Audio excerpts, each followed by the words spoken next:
তো দেখুন এখানে নিয়েছি আমি চিকেন, তো এখানে নিয়েছি আমি মাংস আর মাংস লেগ পিসগুলো। তো আজকে আমি বানাবো চিকেন ফ্রাই। তো আমি আগে মাংসগুলোকে এরকম করে ভালো করে কেটে নেব, যাতে ভাজার সময় মশলাগুলো ভালো করে লেগে যায়। তো দেখুন সবগুলোকে আমি এরকমভাবে কেটে নিয়েছি। আর এবার আমি এগুলোকে ভালো করে ধুয়ে নিব। তো দেখুন বেশ ভালো করে এগুলোকে আমি ধুয়ে নিয়েছি।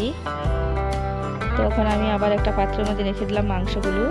তো দিয়ে সামান্য জল দিয়ে দিলাম। আর এবার এখন দিয়ে দেবো কিছু লেবু। তো লেবুর রস দিয়ে আমি আধা ঘন্টার মতো এটাকে ভিজিয়ে রেখে দেবো, যাতে এটার আইসটি গন্ধটি চলে যায়। দেখুন তখন আমি আধা ঘন্টা পর আবার চলে এলাম। তো ভালো করে মাংসগুলোকে জলগুলো চিপে বের করে দেবো, যাতে মাংসের গায়ে জল না থাকে। তো এগুলোকে আমি আবার একটা বাটির মধ্যে রেখে দিলাম।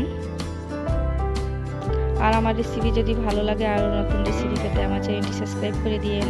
আর এখন আমি এখানে দিয়ে দিলাম সামান্য হলুদ গুঁড়া, আর দিয়ে দিলাম সামান্য জিরা গুঁড়া,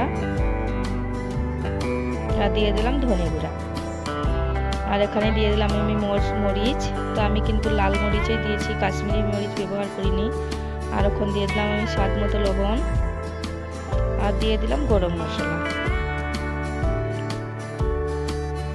আর দিয়ে দিলাম সামান্য রসুন বাটা 2-3 কলি, আর দিয়ে দিলাম একটু আদা বাটা, আর দিয়ে দিলাম পেঁয়াজ বাটা,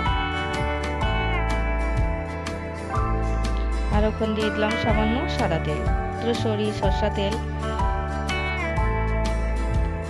তো দিয়ে আমি ভালো করে মেখে নিচ্ছি, যাতে মাংসের গায়ে ভালো করে মশলাগুলো লাগিয়ে নিচ্ছি। দেখুন এরকম ভাবে। তো এখন আমি এখানে দিয়ে দিলাম 2 চামচ কর্নফ্লাওয়ার। তো এখানে আমি 2 চামচই দিলাম, দিয়ে আবার ভালো করে মেখে নিচ্ছি। তো আমি এখন আবার সামান্য একটু তেল দিয়ে দিলাম, যাতে এগুলো ভালো করে লেগে যায়।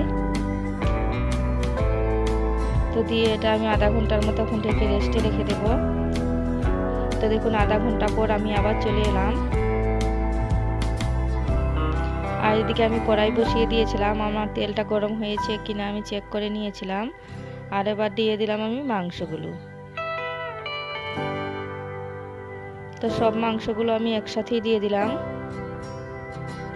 তো দেখুন মাংসগুলো আমার এক পার মোটামুটি হয়ে গেছে। তখন আমি উলট পুলট করে মাংসগুলোকে এপার ওপার দুনো পার। তো চুলার আঁচটা কিন্তু আমি কমিয়ে দিয়েছি। তো দেখুন আমার মাংসগুলো ফ্রাই হয়ে গেছে। তো এবার আমি এগুলোকে তুলে নেব। আর আমার রেসিপি দেখার জন্য আমি সবাইকে অসংখ্য ধন্যবাদ। আর একটি লাইক দিয়ে দেবেন আমার রেসিপিতে যদি ভালো লাগে, আর কমেন্ট করে জানাবেন কেমন হয়েছে। তো দেখুন চিকেন পিসগুলো কত সুন্দর হয়েছে, আর খেতেও বেশ দারুণ হয়েছিল।